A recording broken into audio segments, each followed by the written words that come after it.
喂，各位粉絲、各位朋友，歡迎大家嚟到凌晨空間之金音靈魂解碼。唉，越嚟越齊啦，金音師傅我哋合拍啊嘛，我哋拍得咁耐啦。嗱，今日咧我哋就身邊就請嚟呢位咧，你叫咩名 Peggy 係啦，上次我都名心靈書院係啦，係啊，心靈書院上次我都名都串錯啊。係啊，我都幫你改翻啦，對唔住啊。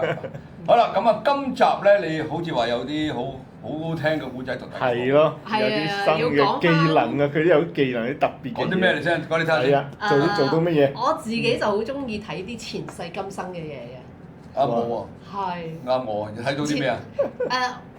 唔同你就暫時未睇嘅，但係就同阿 Liza 我哋睇到好多次嘅關係啊，係啦，即係有一個好深嘅關係。死啊！你同人有關係啊？係咪呢啲係好關係嘅？兄妹啊！我哋乜嘢都玩過㗎啦。隊長對啊！出唔到街喎，大佬。出唔到街你呢句嘢，即係前世今生嗰啲。係啦，喂，咁樣其實你即係我上次我哋私底下都聽過啦，你同佢係好有淵源㗎。係啊。亦師亦友啦。係冇錯。可以咁講。我哋講嚟聽下先，你講咩？咁我係曾經有一次見翻我前世係一個埃及嘅一個平平無奇嘅女性啦。咁但係我嗰時見到個畫面咧，就係突然間金字塔有一個平台，有一個祭司嗰啲模樣啦，嗰啲好多毛毛啲羽毛嗰啲啊，落嚟喺度跳舞啊，成咁嗰陣時收到個信息就係佢係仲權威過當時嘅法老王嘅。係啊，以前啲祭司好犀利㗎。咁但係有個奇怪就係我不嬲都好中意，由細到大超中意埃及嘢嘅。係。古羅馬、古埃及啊嗰啲，咁但係我未見過金字塔係會有平台嘅。咁我以為我自己幻想啦咁。係。咁我又見到跟住咧就係突然間去到一個地牢。個地牢咧又好黑，但係有啲光點嘅。但係光點之間又有啲金線喺度連接住啦，啲光點係好似哇，好似拍戲咁喎，真係科幻片嘅。係啊，我就突然間咧就見到一個男士出現，就係嗰個祭司啦。咁啊，即係着晒嗰陣時古埃及嗰啲祭司樣衫啦。咁就同我講佢係我哥哥，咁佢就話嚟緊咧將會一個大浩劫。咁就佢話你匿喺呢一度啦，你會生存到嘅，可能好多人都會死，但係佢因為要主持啊，因為佢要救個世界，要做好多嘢。咁跟住佢仲提咗一樣嘢，就係話其實我個威力法力都好大嘅，但係因為佢話成個家族有佢頂住就夠啦，佢想我過翻正常人嘅生活。哦，嗰個祭司同你講。係啦，所以佢話其實我嘅力唔弱過佢嘅，咁啊當時咁講啦，咁佢。我仲有個信息就係嗰度嘅能量啊，同埋嗰度嘅資訊咧，我哋嘅智慧咧係嚟自外星嘅。咁我覺得我嗰時都未去到接觸身心靈，都係初階。咁我都未諗到咁呢啲資訊係咪真啊假嘅？直至當自己發夢。幾年後，真係突然間有一日睇到啲咩啊？墨西哥嗰度啊，瑪雅城啊。嗰度原來啲金字塔係全部有平台喎，好多。哦。咁我先知道，真係有呢一回事嘅喎，原來金字塔有平台嘅。喂，先我想問咧，其實你見到呢個畫面啦，係但係你本身你唔知道你有呢啲靈力嘅，本身開頭。初冇諗過。但係你點樣無端端地又瞓覺啊？你做緊乜嘢咧？我哋用咗一套回溯嘅技巧。係啦。咁但係其實所謂回溯嘅技巧，坊間有好多唔同。我聽過阿 Max 嗰啲催眠回溯啦，前世回溯又或者我同阿 Liza 而家我哋都會玩即係幫朋友做一啲嘢嘅，我哋叫做靈魂藍圖。咁靈魂藍圖就可以用通靈啦，可以用靈擺啦。咁我睇翻佢前世經歷過啲咩，或者我以前都學靈擺用 SRT 啊呢一套咧，我哋其中一樣嘢就係話，如果嗰個人有問題。咁如果佢一標咗個圖裏邊其中一個字係前世，咁我哋就可以繼續前世咧係被害啊，定係施害者？嗰啲即係用個靈擺去揾答案，咁咪真係好似筆仙碟仙嗰啲咁咯。有兩玩法嘅，我都玩過，有陣時用靈擺玩，有陣時我用通靈玩咯。係嘛？就通佢裏邊內心嘅一個潛意識出嚟，咁我同佢溝通，跟住就講晒嗰一世發生咩事。喂，我想問兩位啦，嗱，兩位都對呢方面都好厲害啦。咁啊，嗱。我就有發覺一點嘅，就係話，譬如中式同西式，你哋屬於西式啦，我覺得係嘛？西式通常咧就會聯繫到呢個外太空，同埋呢個外星人、宇宙人啦，宇宙啦，係啊。咁啊中式唔係嘅喎，中式咧佢哋就通常就會聯繫到呢個觀音啦、觀音啊神啊、大神啦，係啊係冇錯，咁樣嘅喎。係好奇怪，其實喺我嘅角度咧，因為我聽呢啲古仔太多啦。咁我同你平日百遍啦，其實我都覺得呢度其實都冇分中同西嘅。冇嘅。即係你明唔明啊？即係全部係一體嘅。係咪所謂嘅外星文化或者外星人，其實喺中式角度佢就係神。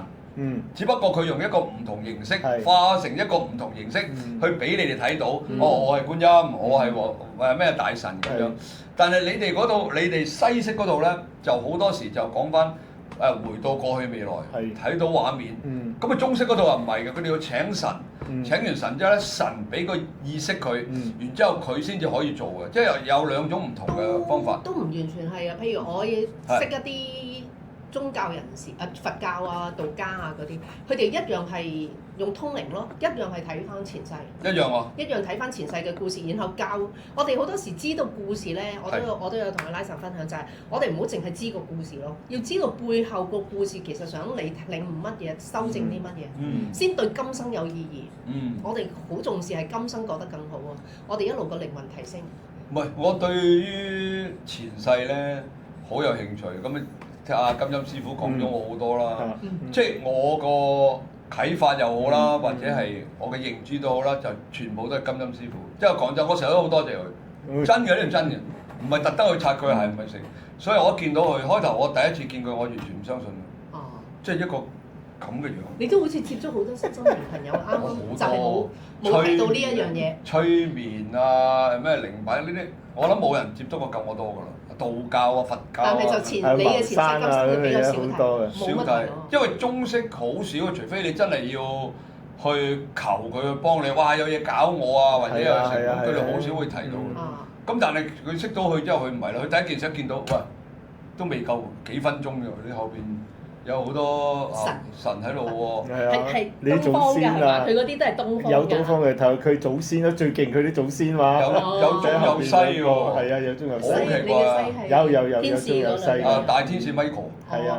哇！佢大天使。大天使 Michael 叫呢啲水電煤啊、車啊嗰啲，佢都幫到手。可以收你。各位粉絲、各位朋友，我叫做香港祖哥，我係一個 YouTuber。嗱，我用咗大約1年時間咧，就有而家嘅超過13萬嘅粉絲啦。仲有我用咗大約8個月時間，就由一個 YouTube 頻道咧演變到而家大約係22個 YouTube 頻道啊！嗱，我亦都喺中港澳3地咧係舉辦課程，教大家點樣輕鬆成為一個 YouTuber 嘅。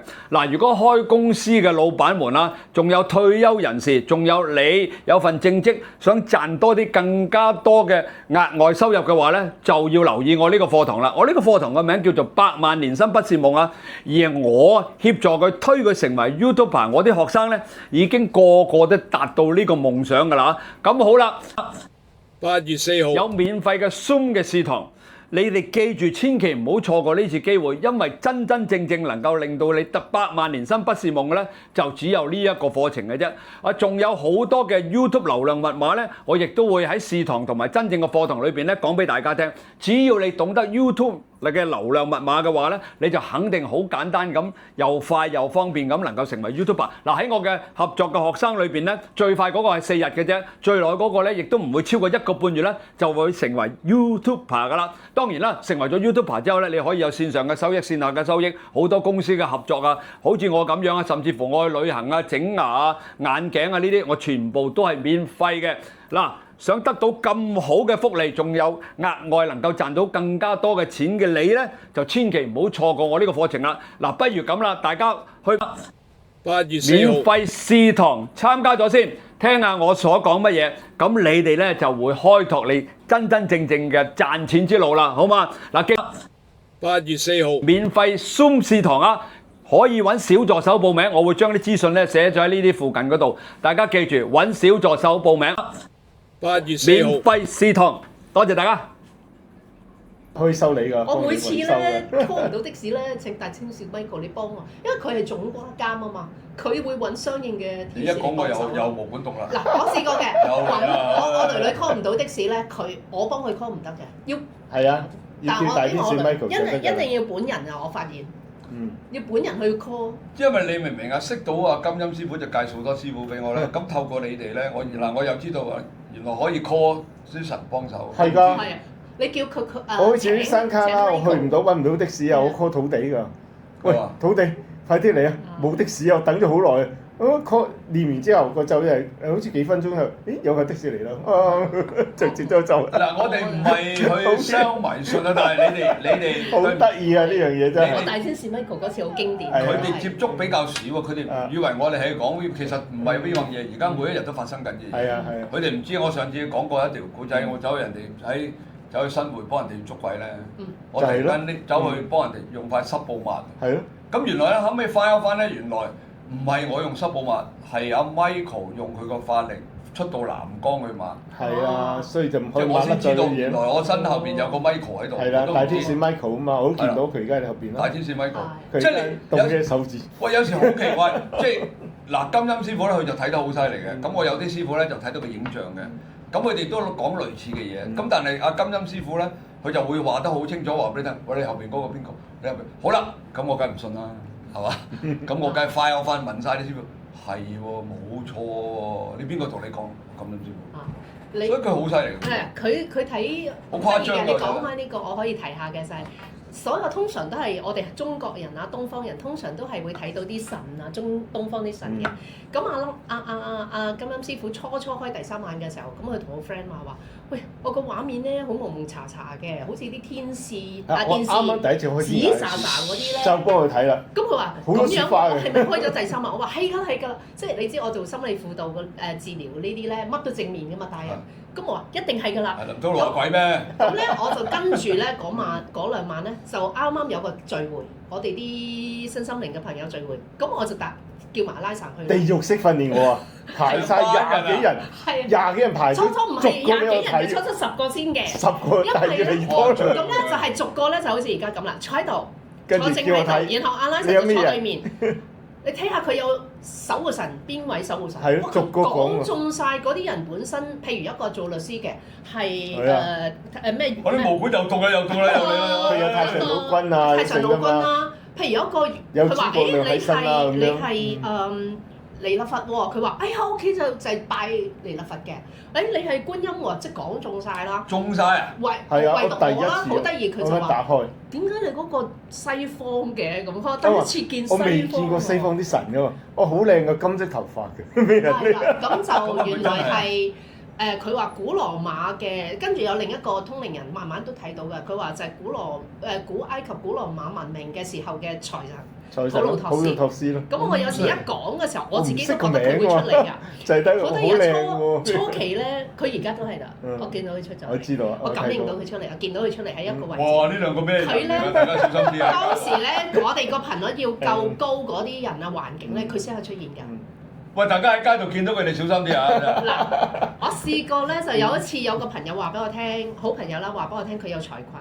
咁佢又車我翻屋企，咁我就接住嗰度，我話嗱，你而家咧，我感應你個頻率好低嘅，不過咧就我即管睇下普魯托斯可唔可以幫手啦，因為佢抌落嚟唔係金幣嘅，通常我哋嗰啲財神嗰啲係抌落嚟。好慘啊！金磚嚟㗎，佢係金磚㗎，重㗎，佢都想掟咗一個落嚟啊！睇下你接唔接？頂住先，怕唔怕重？我真係睇到佢舊嗰條金磚咁掟落嚟㗎。我係怕唔夠重啫。係我係收信息嗰類，我係畫面好。佢係收信息好勁，好快。好依稀嘅啲畫面，但係感覺或者係聽到佢講嘅。譬如我係俾咗個，你咪話毛管動嘅。係咯，你哋有啲我就同佢哋溝通嘅。如果嗰個我會問一啲問題，喂，呢個有冇讀佢個靈修係有冇讀過修㗎？咁佢會出 yes 或者 no 呢啲。我哋聽到啊！我成日聽 yes 或者 no。喂，唔係喎。confirm 嘅。佢唔係喎。佢係收信息㗎，好勁㗎。我收好 firm 嘅。我想講咧，我琴日去學呢個，我咪同你講嘅，我學呢個解夢師嘅，即係解夢分析師課程。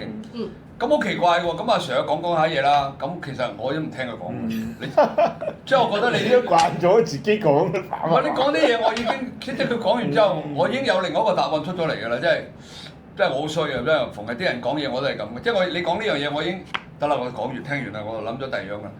咁突然間聽到後邊有人講嘢喎，我拗晒頭，我後邊得一個女仔，但係男人聲嚟嘅。女人聲，女人聲，個女人喺後邊講嘢，咁我以為佢上緊堂講電話啦，冇啊，咁樣望一望，冇啊，有把女人聲喺度講緊嘢，好似揸住把電話喺度講緊嘢咁。我拗晒頭，請你分析下。直講睇下你正面定負面咯。唔緊要㗎，正負都得㗎。係啊，你乜都講得㗎，因為我哋可能有時係嗰啲好奇寶寶。接觸到佢啊！佢講嗰啲嘢，你又有情緒嘅就人一有情緒咧，就會有一個高嘅頻率，就有一個頻率嘅。嗰個頻率啱啱同嗰樣嘢接軌，咁佢會出現啦。咁但係有時係個好奇寶寶可能係高頻嘅維度啊。女人聲嚟喎。譬如我。佢唔係啲高頻喎，我而家睇到就。我覺得係低頻。係啊，冇錯啦。嗰單嗰啲 grade 嚟㗎。佢嗰單係。係 grade 嚟嘅。係我都幾肯定。冇乜所謂，我唔驚。因為佢唔會傷害你嘅，佢喺側邊 keep 講嘢啫。我哋通常叫啲好奇寶寶，我哋唔同佢有任何連接。即係佢唔係搞你嘅啫，佢喺咁聽。搞到我至講啊！佢講緊嘢俾你聽到咋，好唔草草。唔關人事啊！我都有呢個有機會都，即係如果你唔拍木管道，我都可以私底下同你講一啲佢有趣嘅故事，但係偏音。即係原來係咁樣，係啊，但你嗰個我感覺，因為你個 channel 啱啱收到佢嘛，唔關事嘅，因為有啲唔開心嘅情緒，啱啱同佢同頻咗，佢係有嗰種可能你聽完嗰堂課咧，我諗緊第二樣嘢，係啦，有啲情緒出現咗，憤怒嘅情緒、不滿嘅情緒，我唔記得啦，同佢同頻咗，有少少唔滿意咧，你就講完未啊？係啦，咁所以就俾咗錢你仲喺度講啲嘢，咁所以有啲咁嘅發生。中肯啲啦，因為喺解夢境分析裏邊咧，如果你行美國攞證嗰套咧，佢哋佢哋一定係先講阿弗洛伊德嗰個心理學嘅理論嘅，因為講潛意識，一定要講潛意識嘅。係啊，而家講緊啦。咁但係講下咧，其實就係潛意識，其實有慢慢有其他人都講潛意識嘅，講得比較中肯嘅。而家講緊啦，都唔係淨係講潛意識同埋潛意識。係啦，唔會淨係弗洛伊德呢？係講下阿榮格都講到有無意識啊、集體意識啊呢啲啊，集體意識咁呢啲都係可能係前世啊或者集體宇宙裏邊嘅能量嘅記憶嚟嘅。咁呢一啲嚟解釋其實係會更加合理貼切咯。我自己解夢通常都唔會淨係用阿弗洛伊德呢。第時跟你學多啲好過啦，總之跟你學好過啦。不過我要攞佢個證書就冇計。係啊，即係我要攞佢兩張證書嘅。發證書㗎嘛。我覺得證書係緊要啲，不過仲要我俾錢嘅。哦。係啦，嗰啲證書好冇價啦，人哋咁大個機構，你學咗就要俾錢。喂，講翻你先啦。係。其實咧，你頭先講過啦，你可以去到睇到前世今生啦，回溯到啦，又聽到聲啦，係啊，係嘛？咁嗰啲鬼魂你聽到聲？我通常意識係要聽正面嘅嘢。即係唔俾嗰啲。我盡量唔聽，唔去開。所以話你可以選擇咯。我成日都話，你成日見鬼，你唔好選擇見鬼啦，你自己選擇見神好唔好？但唔係喎。我以前你知我住澳門嗰陣時，我第一集凌晨空間啦，講翻2年前咧，我就講嗰集咧。你嗰陣時唔識選擇啊嘛，冇去揀。選擇好緊要嘅，選擇好緊要。佢喺交度嘈，我點選擇啫？你點知你會見到鬼啫？係咪嗰下瞬間嘅事？我係見唔到㗎嘛，你聽到㗎嘛。我可以穿少。穿啲嘢出嚟。初識阿拉神嘅時候，佢有跟一啲道家師傅嘅，咁有教咧。咁阿拉神成日望一個人咧，咁樣望，我話你做乜嘢啊？即係我哋女性就會覺得尷尬啊嘛。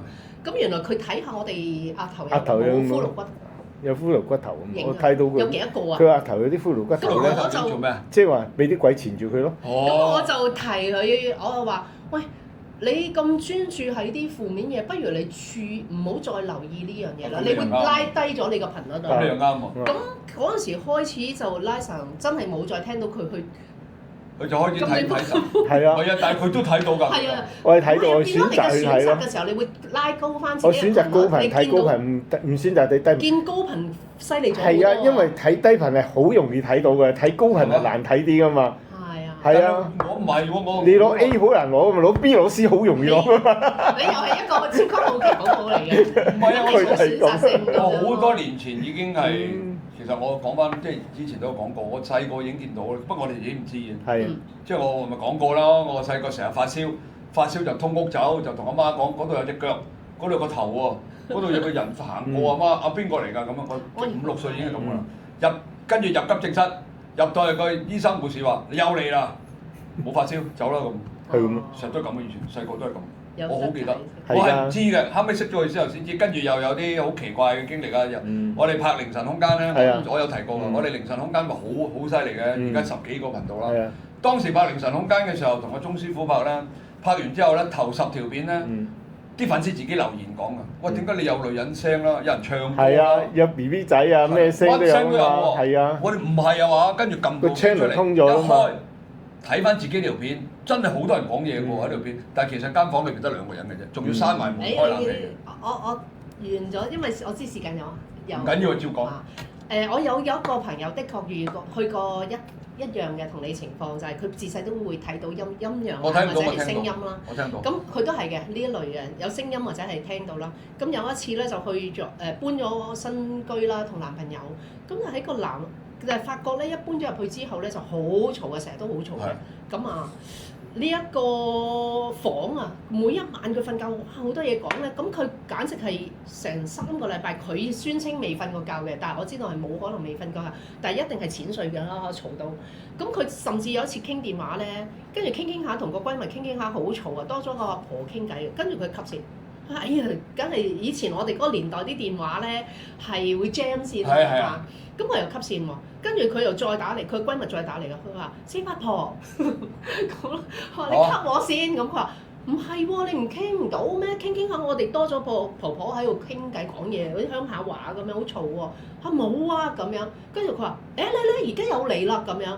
咁我以為如是者啦，咁吸線啦，咁收尾咧就突然間佢收到一個朋友嘅電話，咁個朋友就已經移民咗嘅，咁佢就打電話嚟話：喂，我突然間有個信息要揾你幫你手喎，你屋企出咗事喎。嚇！咁佢話唔係啩？個通靈嗰個朋友，咁啊佢同我呢個亦都開咗第3眼嘅朋友講，咁佢話咩時候？佢話總之佢話你屋企係一個陰間嘅一個出口。哇！我頂你又嗰個係出口就喺一個紅色嘅嘢度。佢話我最憎紅色，我屋企冇紅色嘅嘢嘅喎。佢喺你間房，你試下，即係我收到信息係咁啦。你處理好你到時真係揾到嘅話，我哋睇下有冇我可以幫你處理啦。咁收尾咧，佢真係突然間醒起，就係某個朋友送咗個盒。裏邊有一個嗰啲經文啊，咁啊好神迷你嘅，咁佢打開個盒咧，原來裏邊個包裝啊，個盒裏邊係紅色一塊紅色嘢，咁佢就自己都直覺係呢一度出事。哇！個 friend 想害佢啊！咁佢就問翻佢搬新屋嗰時，朋友送俾佢呢一個點嚟啦，咁佢就話呢一個咧，其實我經過廟街。見到個盒好靚，咁我就啱啱喺個廟度諗住送俾你一個經文，但係咧覺得有個盒裝住靚啲，咁就經過廟街買，咁所以從此我都啲廟街嘅故事我已經唔係一次啊，所以我係唔會喺廟街買任何嘢嘅，嗰啲古怪嘅嘢啦，唔係任何嘢啦，古舊嘅嘢，啲人咁二手貨啊！都唔明㗎啲人，喂咁啦，喂咁啦，我哋整多集啦，係太多嘢講啦，係啊，你都整題都未講啊，咩生命藍圖乜嘢都未講。其實佢阿 Peggy 咧準備咗個生命藍圖啊，都未啊講下講第二樣啊，得太長啊。嗱呢集咧我3次啊，太中意啊！呢集咧我哋講到呢度啊，因為太長啦，我哋再分多1至2集，然之後咧等阿 Peggy 係啊 Peggy 就你叫我心靈書院都可以。咁咧我哋就太長啦，我哋整多1集或者2集，就等阿 Peggy 咧就仲有同大家講好多呢啲咧，你哋想聽嘅嘢好嘛？好啊！咁呢集到呢度啦，記住我哋力啊！你講先。大家繼續支持我哋嚇，咁多聽多啲阿 Peggy 嘅古仔咧，就睇多啲我哋嘅金音靈魂解密，撳訂閱。好，咁啊，呢集到呢度啦，同粉絲講拜拜啦。好，拜拜。